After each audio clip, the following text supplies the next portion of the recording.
مہر طے کرنے کا حق لڑکیوں کو نہیں دینا، یہ بھی ظلم ہے۔ کیسے؟ دیکھیے، اصل میں ہم قرآن نکال کر دیکھیں گے، سورہ نساء آیت نمبر 24 میں اللہ تعالیٰ کہتا ہے کہ عورتوں کے ساتھ جب نکاح کیا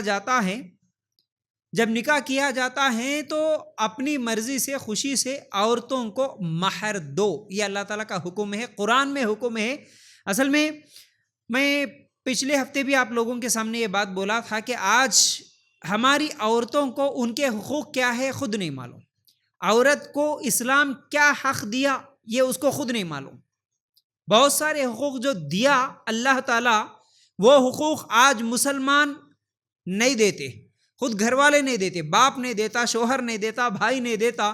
اور عورت معلوم بھی نہیں کرتی، اس لیے مانگتی بھی نہیں، اس کو خود علم نہیں ہے کہ میرا حق کیا ہے، کس میں کیا حق ہے، نہیں معلوم ہے، تو اس لیے ظلم سہتے ہوئے رہتی ہے۔ تو یاد رکھو، عورت کا یہ حق ہے مہر طے کرنے کا۔ مہر جو شادی کے وقت طے ہوتا وہ کتنا ہوگا، اس کو کتنی رقم چاہیے، یہ لڑکی بولے گی اور لڑکی کا ولی بولے گا۔ لڑکی کا ولی کون؟ جو اس کا باپ ہے، اس کا بھائی ہے۔ تو باپ بیٹی دونوں مل کے طے کریں گے، مشورہ کریں گے شادی سے پہلے۔ جیسا کہ پہلے تو باپ اجازت لے گا، جب لڑکی راضی ہے تو وہ پوچھے گا بیٹا تجھے کتنا مہر چاہیے، لڑکی کا حق ہے مہر، باپ پوچھے گا بیٹا کتنا مہر چاہیے، اللہ اکبر، تو لڑکی طے کرے گی ابا میں راضی ہوں اتنے مہر پہ، کتنا چاہیے وہ اپنی مرضی سے بولے گی۔ آج اگر ہمارے معاشرے میں خواتین سے سوال کریں گے، اگر پوچھیں گے کتنے لوگوں کو یہ معلوم ہے، بلکہ کتنے لوگوں نے اپنی شادی میں خود اپنی مرضی سے مہر طے کیا ہے،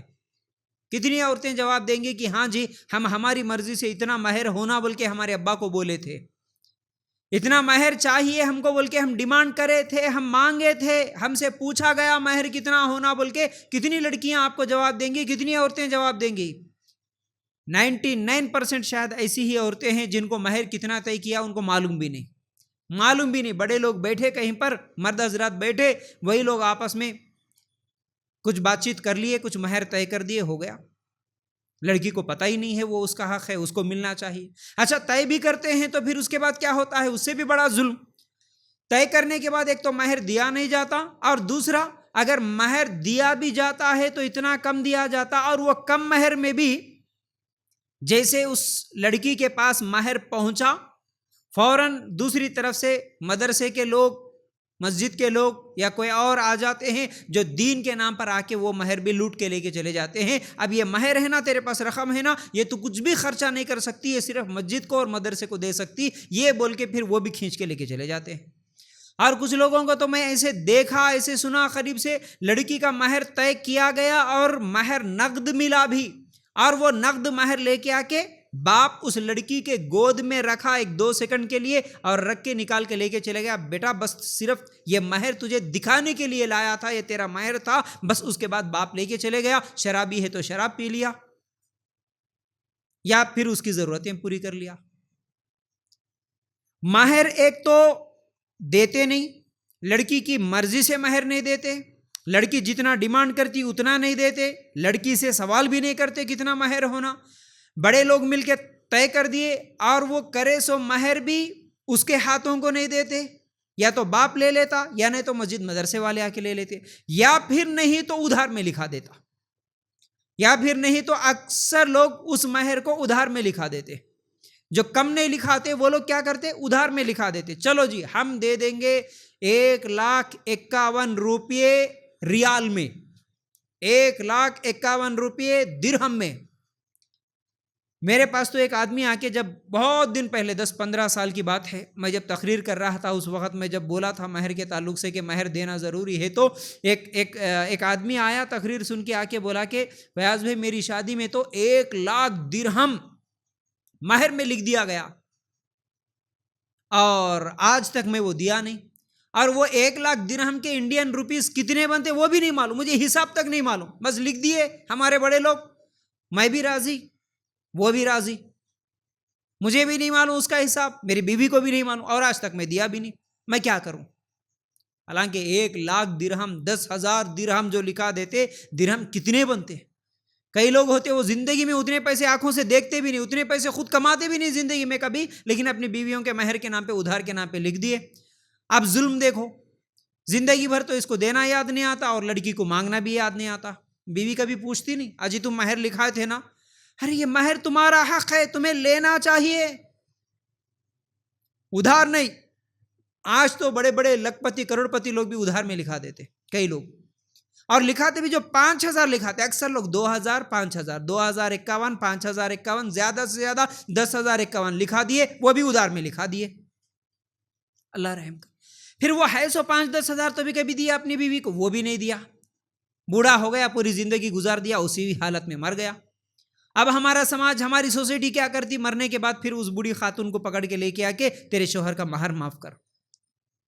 یہ اس کے اوپر اور بڑا ظلم ہے کہ اس کے ساتھ زبردستی مہر معاف کراتے، حالانکہ اگر وہ نہیں دیا لا علمی کی وجہ سے یا کسی اور وجہ سے، تو اس وقت بھی اس مرے ہوئے انسان یعنی اس عورت کے شوہر کا جس کا انتقال ہو گیا، اس کی پراپرٹی میں سے ہی کوئی چیز نکال کر اسے بیچ کے اس کی جو رقم آتی ہے اس رقم سے اس بیوی کا مہر ادا کرنا یہ ضروری ہے. اور کتنی رحم، کتنی مہر ہونا. مہر کیونکہ عورت کا حق ہے، تو مہر میں آپ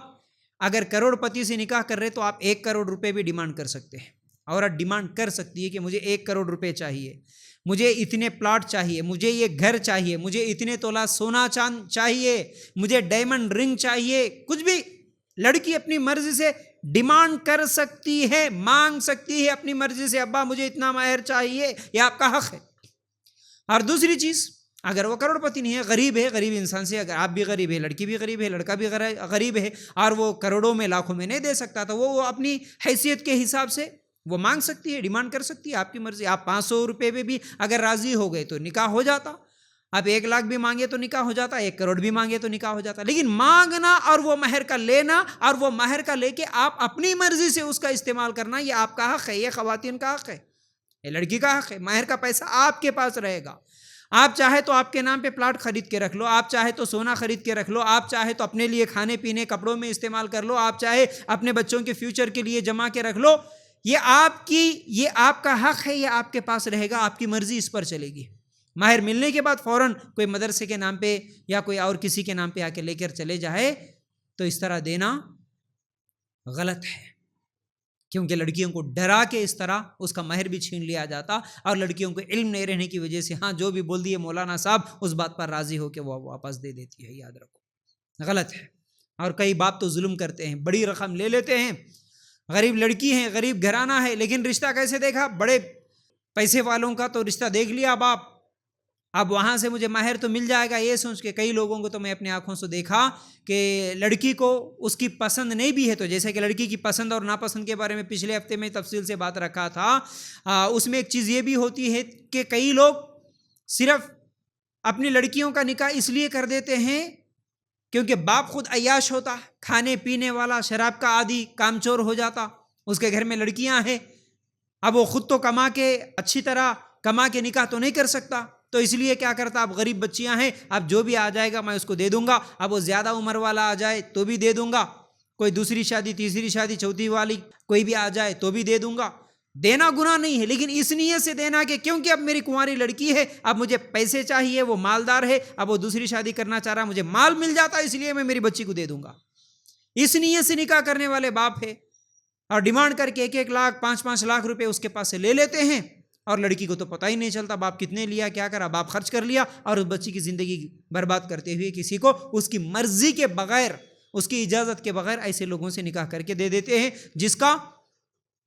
عمر بھی زیادہ ہے، جس کو وہ لڑکی پسند بھی نہیں کرتی. اگر پسند کرتی ہے تو عمر زیادہ ہے کوئی مسئلہ نہیں، پسند کرتی ہے تو وہ چوتھی بیوی بھی بنے کوئی مسئلہ نہیں، لیکن ظلم کرتے ہوئے، بلیک میل کرتے ہوئے اگر کسی کا نکاح اس طرح کر کے دے دیتے ہیں تو یہ غلط ہے. یاد رکھو.